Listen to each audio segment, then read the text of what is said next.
chase it, 'cause a dream won't chase you back. Cody, let me start off with a big fat congratulations on #1. If you're gonna love somebody, hold them as long and as strong and as close as you can, till you can't. Thank you very much. You have that heart of a soldier, that tenacity, that grit, that love of God and country. You were born in a small Texas, East Texas town, less than 1,000 people. The Lone Ranger and John Wayne were your role models. You want to be a cowboy when you grew up. Is that because that's all that you saw around you, or was there something else about it? No, I just think there was an allure to it. You know, the cowboy, if you watch movies like Lonesome Dove with, Robert Duvall playing Gus McCrae, they were the law. They were the only morals that stood between good and evil. You know, I always wanted to be a rodeo cowboy. I always wanted to win a gold buckle, and I've won plenty of buckles, but not the big one. I think it's just something I've always had in my heart. I don't know why. My family wasn't a rodeo family. They didn't have horses or cows. I've always made it a goal of mine to own a ranch and to live that Western lifestyle, because I think that the Western way of life still holds a lot of the morals that this country was founded on. As Americans, we can use a little bit more of that. Absolutely. You began playing music at a young age. You did some bull riding at a young age. The irony of this whole thing is that you were using the music to support your rodeo dreams. And then I love the fact that there was a prison warden who told you, quit your job and play the music. But when you were using the music to support your rodeo dreams, you were doing some honky tonks, some bars, some private parties. And your mama was like, we're going to have none of that. Yeah, very early on, she did not want me to ride bulls, and she did not want me to go play music. I don't think I was defiant, but I knew I had my own dream, something inside of me that wanted to go ramble and go play. And I hate to say this, I learned a lot in those honky-tonks and bars. I had to grow up pretty quick. As far as working for the prison, I had to grow up pretty quick there too. But when you have a steady job and your boss tells you you should be going and chasing your dream, when you meet guys like my manager Howie, or you meet my wife Brandy, and immediately it's like, you should be chasing your dreams. You should go do this. When you have that kind of support behind you, it's hard not to believe in yourself. Never thought I'd be that man. Oh, but with you, I didn't want to look back and have that regret of not chasing my dream. If all I ever do is become an example for somebody to step out, take a risk, and chase their dreams, even if the dream don't come true, man, you chased it. You tried. I want to be that example for somebody. Your mom had said, if you play in bars, the devil is going to get you. How does she feel about that now? It's all good now. Considering the fact that we're fixing to sell out Houston Rodeo on Monday, I think that the days of the devil trying to get me in a bar are long gone.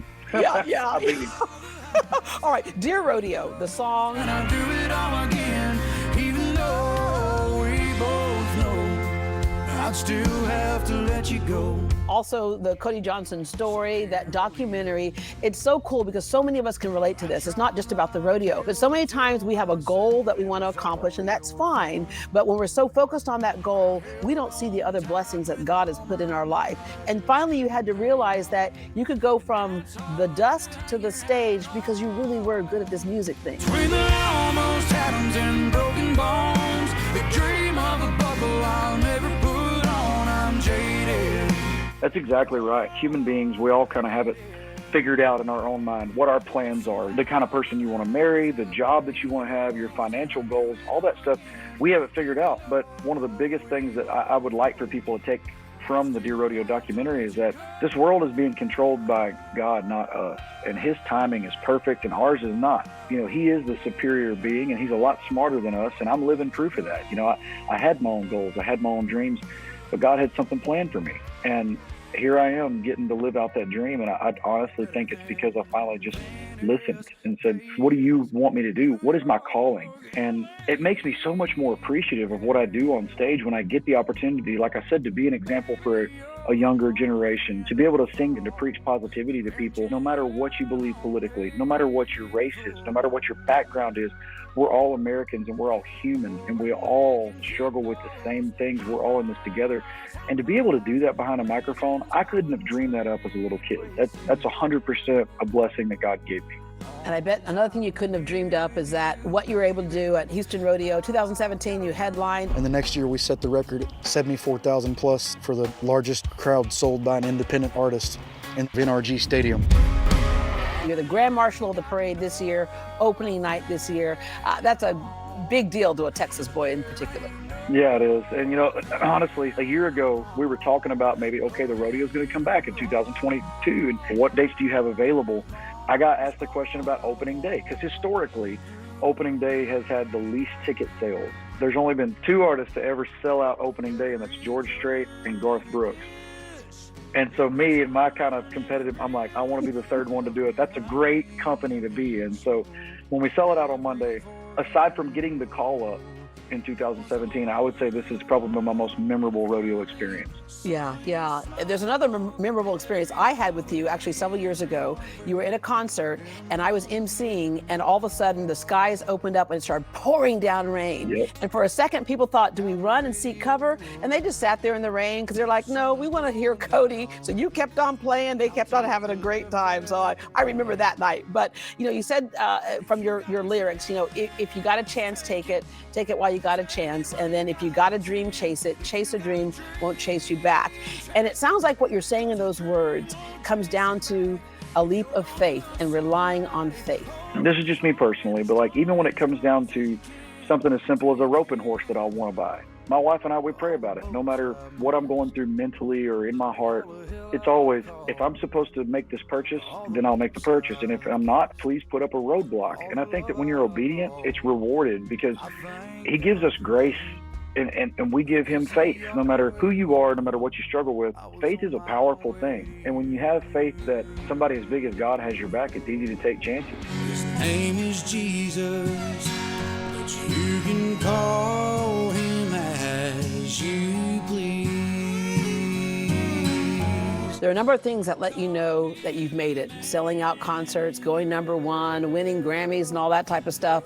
But one of the things I think that really tell you made it, Cody, like when you really know, is when your name is hyphenated and you Kojo. I never thought about that. You know, it's funny because one of my best friends, my producer, Trent Willman, he started calling me Kojo as a nickname, and I thought it was like cute, you know, big brother Trent calling little brother Kojo. And because I always called him T-Dub, you know, for Trent Willman. And then it stuck. And now we have this Kojo Nation thing.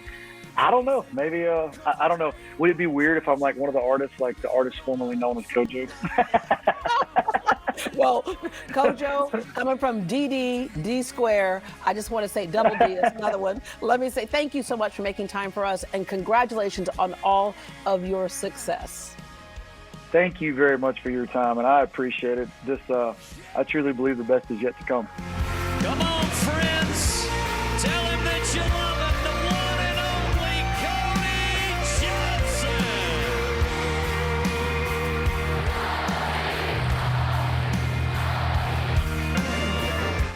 By the way, Cody starts most of his concerts by thanking military veterans because, as he said, he has a great love for God and country. So what did Cody do for the very first time during that interview? He said, "It's the first time I've ever done TV without my hat on."